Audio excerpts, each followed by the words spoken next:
बादशाह और उसके दो पुत्रों को नदी में नहाने का शौक था।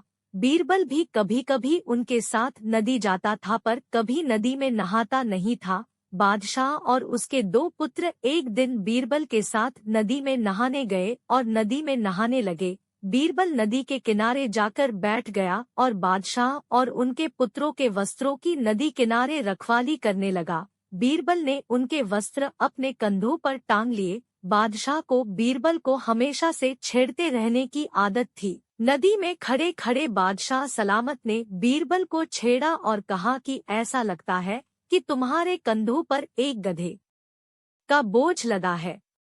बीरबल भला कब चुप रहने वाले थे, तुरंत बोले, हुजूर, एक नहीं दो नहीं 3 गधों का। बादशाह यह सुनकर फौरन चुप्पी साध गए क्योंकि तीनों के वस्त्र बीरबल ने अपने कंधों पर लटका रखे थे। बादशाह और उसके दो पुत्रों को नदी में नहाने का शौक था। बीरबल भी कभी कभी उनके साथ नदी जाता था पर कभी नदी में नहाता नहीं था। बादशाह और उसके दो पुत्र एक दिन बीरबल के साथ नदी में नहाने गए और नदी में नहाने लगे। बीरबल नदी के किनारे जाकर बैठ गया और बादशाह और उनके पुत्रों के वस्त्रों की नदी किनारे रखवाली करने लगा। बीरबल ने उनके वस्त्र अपने कंधों पर टांग लिए। बादशाह को बीरबल को हमेशा से छेड़ते रहने की आदत थी। नदी में खड़े खड़े बादशाह सलामत ने बीरबल को छेड़ा और कहा कि ऐसा लगता है कि तुम्हारे कंधों पर एक गधे का बोझ लदा है। बीरबल भला कब चुप रहने वाले थे, तुरंत बोले, हुजूर, एक नहीं दो नहीं 3 गधों का। बादशाह यह सुनकर फौरन चुप्पी साध गए क्योंकि तीनों के वस्त्र बीरबल ने अपने कंधों पर लटका रखे थे। एक मंत्री की उदास शक्ल देख बादशाह अकबर ने उसकी उदासी का कारण पूछा। तब मंत्री बोले कि आप सारे महत्वपूर्ण कार्य बीरबल को सौंपकर उसे महत्ता देते हैं, जिस कारण हमें अपनी प्रतिभा साबित करने का मौका ही नहीं मिलता है। इस बात को सुनकर अकबर ने उस मंत्री को 3 रुपए दिए और कहा कि आप बाजार जाकर इन 3 रुपयों को 3 चीजों पर बराबर बराबर खर्च करें, यानी हर एक चीज पर 1 रुपए। लेकिन शर्त यह है कि पहली चीज यहाँ की होनी चाहिए, दूसरी चीज वहाँ की होनी चाहिए और तीसरी चीज ना यहाँ की होनी चाहिए और ना वहाँ की होनी चाहिए। दरबारी मंत्री अकबर से 3 रुपए लेकर बाजार निकल पड़ा। उसकी समझ में नहीं आ रहा था कि वो अब क्या करे। वह एक दुकान से दूसरे दुकान चक्कर लगाने लगा, लेकिन उसे ऐसा कोई नहीं मिला जो इस शर्त के मुताबिक 1-1 रुपए वाली 3 चीजें दे सके। वह थक हार कर वापस अकबर के पास लौट आया। अब बादशाह अकबर ने यही कार्य बीरबल को दिया। बीरबल 1 घंटे में अकबर बादशाह की चुनौती पार लगाकर 3 वस्तुएं लेकर लौट आया। अब बीरबल ने उन वस्तुओं का वृतांत कुछ इस प्रकार सुनाया। पहला 1 रुपया मैंने मिठाई पर खर्च कर दिया जो यहाँ इस दुनिया की चीज है। दूसरा रुपया मैंने एक गरीब फकीर को दान किया जिससे मुझे पुण्य मिला जो वहाँ यानी जन्नत की चीज है। और तीसरे रुपए से मैंने जुआ खेला और हार गया। इस तरह जुए में हारा रुपया वो तीसरी चीज थी जो ना यहाँ मेरे काम आई न वहाँ जन्नत में मुझे नसीब होगी। बीरबल की चतुराईपूर्ण बात सुनकर राजा के साथ साथ दरबारी भी मुस्कुरा पड़े और सभी ने उनकी बुद्धि का लोहा मान लिया। महाराजा अकबर बीरबल की हाजिर जवाबी के बड़े कायल थे। उनकी इस बात से दरबार के अन्य मंत्री मन ही मन बहुत जलते थे। उनमें से एक मंत्री जो महामंत्री का पद पाने का लोभी था, ने मन ही मन एक योजना बनाई। उसे मालूम था कि जब तक बीरबल दरबार में मुख्य सलाहकार के रूप में है, उसकी यह इच्छा कभी पूरी नहीं हो सकती। एक दिन दरबार में अकबर ने बीरबल की हाजिर जवाबी की बहुत प्रशंसा की। यह सब सुनकर उस मंत्री को बहुत गुस्सा आया। उसने महाराज से कहा कि यदि बीरबल मेरे 3 सवालों का उत्तर सही दे देता है तो मैं उसकी बुद्धिमत्ता को स्वीकार कर लूंगा, और यदि नहीं तो इससे यह सिद्ध होता है कि वह महाराज का चापलूस है। अकबर को मालूम था कि बीरबल उसके सवालों का जवाब जरूर दे देगा, इसलिए उन्होंने उस मंत्री की बात स्वीकार कर ली। उस मंत्री के 3 सवाल थे। आकाश में कितने तारे हैं? धरती का केंद्र कहाँ है? सारे संसार में कितने स्त्री और कितने पुरुष हैं? अकबर ने फौरन बीरबल से इन सवालों के जवाब देने के लिए कहा और शर्त रखी कि यदि वह इनका उत्तर नहीं जानता है तो मुख्य सलाहकार का पद छोड़ने के लिए तैयार रहे। बीरबल ने कहा, तो सुनिए महाराज। पहला सवाल। बीरबल ने एक भेड़ मंगवाई और कहा, जितने बाल इस भेड़ के शरीर पर हैं, आकाश में उतने ही तारे हैं। मेरे दोस्त, गिनकर तसल्ली कर लो। बीरबल ने मंत्री की तरफ मुस्कुराते हुए कहा। दूसरा सवाल। बीरबल ने जमीन पर कुछ लकीरें खींची और कुछ हिसाब लगाया। फिर एक लोहे की छड़ मंगवाई गई और उसे एक जगह गाड़ दिया और बीरबल ने महाराज से कहा, महाराज, बिल्कुल इसी जगह धरती का केंद्र है, चाहे तो आप स्वयं जांच लें। महाराज बोले, ठीक है, अब तीसरे सवाल के बारे में कहो। अब महाराज, तीसरे सवाल का जवाब बड़ा मुश्किल है, क्योंकि इस दुनिया में कुछ लोग ऐसे हैं जो ना तो स्त्री की श्रेणी में आते हैं और ना ही पुरुषों की श्रेणी। उनमें से कुछ लोग तो हमारे दरबार में भी उपस्थित हैं, जैसे कि ये मंत्री जी। महाराज, यदि आप इनको मौत के घाट उतरवा दे तो मैं स्त्री पुरुष की सही सही संख्या बता सकता हूँ। अब मंत्री जी सवालों का जवाब छोड़कर थर-थर कांपने लगे और महाराज से बोले, महाराज, बस मुझे मेरे सवालों का जवाब मिल गया। मैं बीरबल की बुद्धिमानी को मान गया हूँ। महाराज हमेशा की तरह बीरबल की तरफ पीठ करके हंसने लगे और इसी बीच वह मंत्री दरबार से खिसक लिया। एक बार की बात है, मुगल दरबार में बादशाह अकबर अपने दरबारियों के साथ किसी मुद्दे पर चर्चा कर रहे थे। उसी समय वहां एक किसान अपनी फरियाद लेकर आया और बोला, महाराज, न्याय करो, मुझे इंसाफ चाहिए। यह सुनकर बादशाह अकबर बोले कि क्या हुआ? किसान बोला, महाराज, मैं एक गरीब किसान हूँ। कुछ समय पहले मेरी पत्नी का निधन हो गया और अब मैं अकेला रहता हूँ। मेरा मन किसी भी काम में नहीं लगता है, इसलिए एक दिन मैं काजी साहब के पास गया। उन्होंने मन की शांति के लिए मुझे यहाँ से काफी दूर स्थित एक दरगाह में जाने के लिए कहा। उनकी बात से प्रभावित होकर मैं दरगाह जाने के लिए तैयार हो गया, लेकिन साथ ही मुझे इतने वर्षों तक मेहनत करके कमाए सोने के सिक्कों के चोरी होने की चिंता सताने लगी। जब मैंने यह बात काजी साहब को बताई तो उन्होंने कहा कि वह सोने के सिक्कों की सुरक्षा करेंगे और उसके वापस आने पर लौटा देंगे। इस पर मैंने सभी सिक्के एक थैली में डालकर उन्हें दे दिए। एहतियात के तौर पर काजी साहब ने मुझे थैली पर मुहर लगाने को कहा। बादशाह अकबर बोले, अच्छा, तो फिर क्या हुआ? किसान ने कहा, महाराज, मैंने मुहर लगाकर थैली उन्हें दे दी और दरगाह के दर्शन करने यात्रा पर चला गया। फिर जब कुछ दिनों बाद वापस आया तो काजी साहब ने थैली वापस दे दी। मैं थैली लेकर घर लौटा और उसे खोला तो उसमें सोने के सिक्कों की जगह पत्थर थे। मैंने इस बारे में काजी साहब से पूछा तो उन्होंने गुस्से में कहा कि तुम मुझ पर चोरी का इल्जाम लगाते हो। इतना कहकर उन्होंने अपने नौकरों को बुलाया और मुझे मार मार कर वहां से भगा दिया। किसान ने रोते हुए कहा, महाराज, मेरे पास जमापूंजी के नाम पर बस वही सोने के सिक्के थे। मेरे साथ न्याय करे महाराज। किसान की बात सुनकर बादशाह अकबर ने बीरबल को मामला सुलझाने के लिए कहा। बीरबल ने किसान के हाथों से थैली लेकर उसे अंदर से देखा और महाराज से थोड़ा सा समय मांगा। शहंशाह अकबर ने बीरबल को 2 दिन का समय दिया।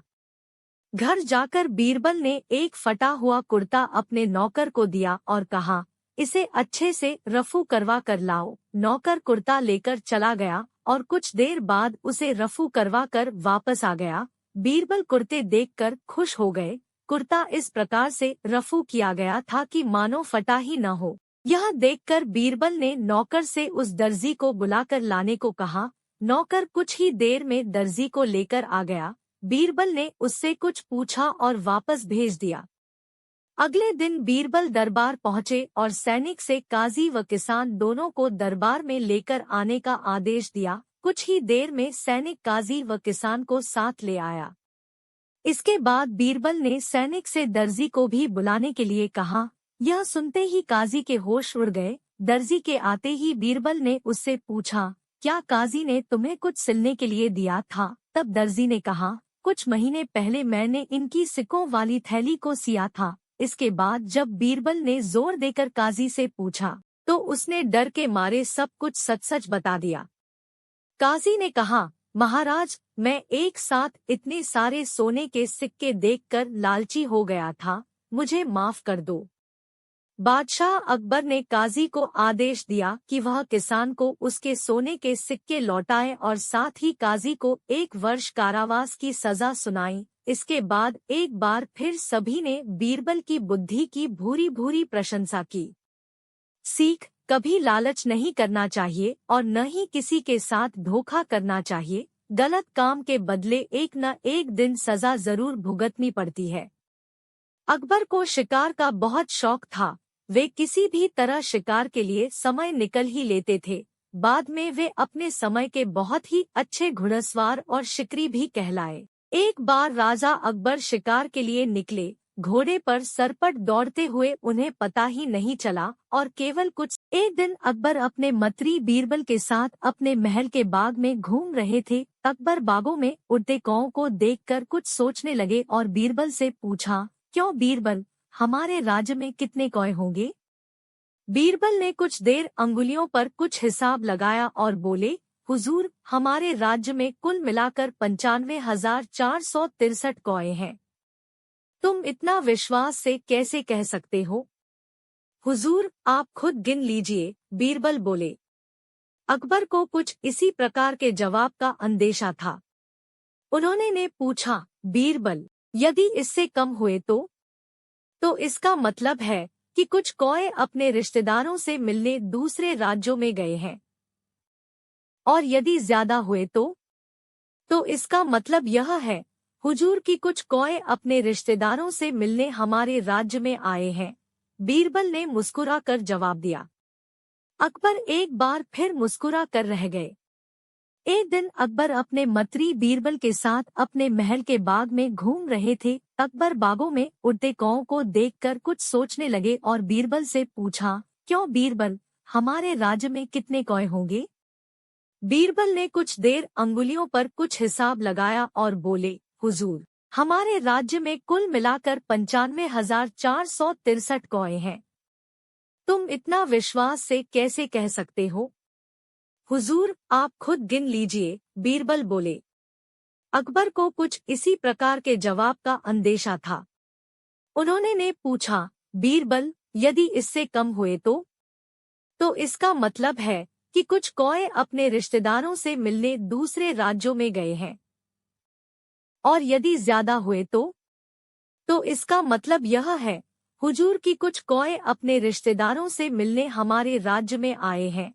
बीरबल ने मुस्कुराकर जवाब दिया। अकबर एक बार फिर मुस्कुरा कर रह गए। एक बार बादशाह अकबर, बीरबल और सभी मंत्रीगण दरबार में बैठे हुए थे। सभा की कार्यवाही चल रही थी। एक एक करके राज्य के लोग अपनी समस्याएं लेकर दरबार में आ रहे थे। किसी बीच वहां एक व्यक्ति दरबार में पहुंचा। उसके हाथ में एक मर्तबान था। सभी उस मर्तबान की ओर देख रहे थे। तभी अकबर ने उस व्यक्ति से पूछा, क्या है इस मर्तबान में? उसने कहा, महाराज, इसमें चीनी और रेत का मिश्रण है। अकबर ने फिर पूछा, किस लिए? अब दरबारी ने कहा, गलती माफ हो महाराज, लेकिन मैंने बीरबल की बुद्धिमत्ता के कई किस्से सुने हैं। मैं उनकी परीक्षा लेना चाहता हूँ। मैं यह चाहता हूँ कि बीरबल इस रेत में से बिना पानी का इस्तेमाल किए चीनी का एक एक दाना अलग कर दें। अब सभी हैरानी से बीरबल की ओर देखने लगे। अब अकबर ने बीरबल की ओर देखा और कहा, देख लो बीरबल, अब तुम कैसे इस व्यक्ति के सामने अपनी बुद्धिमानी का परिचय दोगे? बीरबल ने मुस्कुराते हुए कहा, महाराज, हो जाएगा, यह तो मेरे बाएं हाथ का काम है। अब सभी लोग हैरान थे कि बीरबल ऐसा क्या करेंगे कि रेत से चीनी अलग अलग हो जाएगी। तभी बीरबल उठे और उस मर्तबान को लेकर महल में मौजूद बगीचे की ओर बढ़ चले। उनके पीछे वह व्यक्ति भी था। अब बीरबल बगीचे में एक आम के पेड़ के नीचे पहुंचे। अब वह मर्तबान में मौजूद रेत और चीनी के मिश्रण को एक आम के पेड़ के चारों तरफ फैलाने लगे। तभी उस व्यक्ति ने पूछा, अरे यह क्या कर रहे हो? इस पर बीरबल ने कहा, ये आपको कल पता चलेगा। इसके बाद दोनों महल में वापस आ गए। अब सभी को कल सुबह का इंतजार था। अगली सुबह जब दरबार लगा तो अकबर और सारे मंत्री एक साथ बगीचे में पहुंचे। साथ में बीरबल और रेत व चीनी का मिश्रण लाने वाला व्यक्ति भी था। सभी आम के पेड़ के पास पहुंच गए।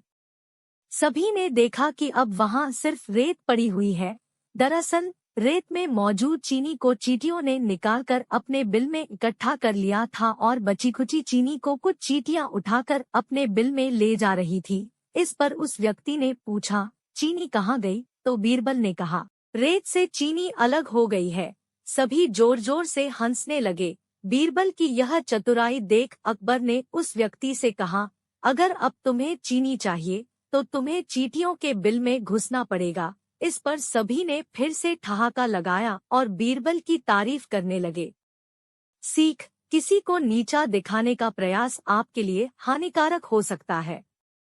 एक बार दिल्ली दरबार में बैठे हुए बादशाह अकबर ने अपने नवरत्नों से पूछा, भाई यह बताओ सबसे बड़ा पद यानी शहर कौन सा है? पहले नवरत्न ने कहा, सोनीपत। दूसरा नवरत्न, हुजूर पानीपत सबसे बड़ा पद है। तीसरे नवरत्न ने लंबी हाकी, नहीं जनाब, दलपत से बड़ा पद और कोई दूसरा नहीं है।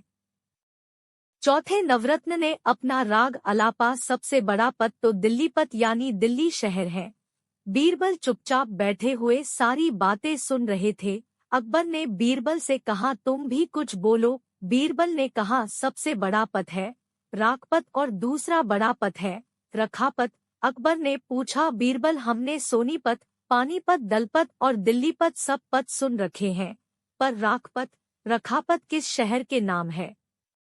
बीरबल बोले, हुजूर रागपत का मतलब है मैं आपके रखूं और रखपत का मतलब है आप मेरी बात रखो। यह मेलजोल और प्रेम भाव जिस पद में नहीं है उस पद का क्या मतलब है? प्रेम भाव है तो जंगल में भी मंगल है और प्रेम भाव नहीं तो नगर भी नरक का द्वार है। अकबर बीरबल की बातों को सुनकर बहुत खुश हुए और उन्हें कई इनामों से नवाजा। अकबर को शिकार का बहुत शौक था। वे किसी भी तरह शिकार के लिए समय निकल ही लेते थे। बाद में वे अपने समय के बहुत ही अच्छे घुड़सवार और शिकारी भी कहलाए। एक बार राजा अकबर शिकार के लिए निकले। घोड़े पर सरपट दौड़ते हुए उन्हें पता ही नहीं चला और केवल कुछ सिपाहियों को छोड़कर बाकी सेना पीछे रह गई। शाम घिर आई थी। सभी भूखे और प्यासे थे और समझ गए थे कि वो रास्ता भटक गए हैं। राजा को समझ नहीं आ रहा था कि वह किस तरफ जाएं। कुछ दूर जाने पर उन्हें एक तिराहा नजर आया। राजा बहुत खुश हुए। चलो अब तो किसी तरह वे अपनी राजधानी पहुंच ही जाएंगे, लेकिन जाएं तो जाएं किस तरफ? राजा उलझन में थे। वे सभी सोच में थे किंतु कोई युक्ति नहीं सूझ रही थी। तभी उन्होंने देखा कि एक लड़का उन्हें सड़क के किनारे खड़ा खड़ा घूर रहा है। सैनिकों ने यह देखा तो उसे पकड़कर राजा के सामने पेश किया। राजा ने कड़ती आवाज में पूछा, ऐ लड़के, आगरा के लिए कौन सी सड़क जाती है? लड़का मुस्कुराया और कहा, जनाब ये सड़क चल नहीं सकती तो ये आगरा कैसे जाएगी? महाराज जाना तो आपको ही पड़ेगा। और यह कहकर वह खिलखिलाकर हंस पड़ा। सभी सैनिक मौन खड़े थे। वे राजा के गुस्से से वाकिफ थे। लड़का फिर बोला, जनाब लोग चलते हैं, रास्ते नहीं। यह सुनकर इस बार राजा मुस्कुराया और कहा, नहीं तुम ठीक कह रहे हो। तुम्हारा नाम क्या है? अकबर ने पूछा। मेरा नाम महेश दास है महाराज, लड़के ने उत्तर दिया। और आप कौन है? अकबर ने अपनी अंगूठी निकालकर महेश दास को देते हुए कहा, तुम महाराजा अकबर हिंदुस्तान के सम्राट से बात कर रहे हो। मुझे निडर लोग पसंद है। तुम मेरे दरबार में आना और मुझे ये अंगूठी दिखाना। ये अंगूठी देखकर मैं तुम्हें पहचान लूंगा। अब तो मुझे बताओ कि मैं किस रास्ते पर चलूं ताकि मैं आगरा पहुंच जाऊं। महेश दास ने सिर झुकाकर आगरा का रास्ता बताया और जाते हुए हिंदुस्तान के सम्राट को देखता रहा। इस तरह अकबर भविष्य के बीरबल से मिले। शाम ढलने को थी। सभी आगंतुक धीरे धीरे अपने घरों को लौटने लगे थे। तभी बीरबल ने देखा कि एक मोटा सा आदमी शर्माता हुआ चुपचाप एक कोने में खड़ा है। बीरबल उसके निकट आता हुआ बोला, लगता है तुम कुछ कहना चाहते हो। बेहिचक कह डालो जो कहना है, मुझे बताओ, तुम्हारी क्या समस्या है? वह मोटा व्यक्ति सकुचाता हुआ बोला, मेरी समस्या यह है कि मैं पढ़ा लिखा नहीं हूँ। मैंने अपनी शिक्षा पर ध्यान नहीं दिया, जिसका मुझे खेद है। मैं भी समाज में सिर उठाकर सम्मान से जीना चाहता हूँ, पर अब नहीं लगता है ऐसा कभी नहीं हो पाएगा। नहीं, कोई देर नहीं, ऐसा जरूर होगा यदि तुम हिम्मत न हारो और परिश्रम करो। तुममें भी योग्यता है, बीरबल ने कहा। लेकिन ज्ञान पाने में तो सालों लग जाएंगे, मोटे आदमी ने कहा। मैं इतना इंतजार नहीं कर सकता। मैं तो यह जानना चाहता हूँ कि क्या कोई ऐसा तरीका है कि चुटकी बजाते ही प्रसिद्धि मिल जाए। प्रसिद्धि पाने का ऐसा आसान रास्ता तो कोई नहीं है, बीरबल बोला। यदि तुम वास्तव में योग्य और प्रसिद्ध कहलवाना चाहते हो तो मेहनत तो करनी ही होगी, वह भी कुछ समय के लिए। यह सुनकर मोटा आदमी सोच में डूब गया। नहीं, मुझमें इतना धैर्य नहीं है, मोटे आदमी ने कहा। मैं तो तुरंत ही प्रसिद्धि पाकर पंडित जी कहलवाना चाहता हूँ। ठीक है, बीरबल बोला, इसके लिए तो एक ही उपाय है। कल तुम बाजार में जाकर खड़े हो जाना। मेरे भेजे आदमी वहाँ होंगे जो तुम्हें पंडित जी कहकर पुकारेंगे। वे बार बार जोर जोर से ऐसा कहेंगे, इससे दूसरे लोगों का ध्यान इस ओर जाएगा। वे भी तुम्हें पंडित जी कहना शुरू कर देंगे। ऐसा होना स्वाभाविक भी है, लेकिन हमारा नाटक तभी सफल होगा जब तुम गुस्सा दिखाते हुए उन पर पत्थर फेंकने लगोगे या हाथ में लाठी लेकर उनको दौड़ाना होगा तुम्हें। लेकिन सतर्क रहना, गुस्से का सिर्फ दिखावा भर करना है तुम्हें, किसी को चोट नहीं पहुंचनी चाहिए। उस समय तो वह मोटा आदमी कुछ समझ नहीं पाया और घर लौट गया। अगली सुबह वह मोटा आदमी बीरबल के कहनुसार व्यस्त बाजार में जाकर खड़ा हो गया। तभी बीरबल के भेजे आदमी वहां आ पहुंचे और तेज स्वर में कहने लगे, पंडित जी, पंडित जी, पंडित जी। मोटे आदमी ने यह सुन अपनी लाठी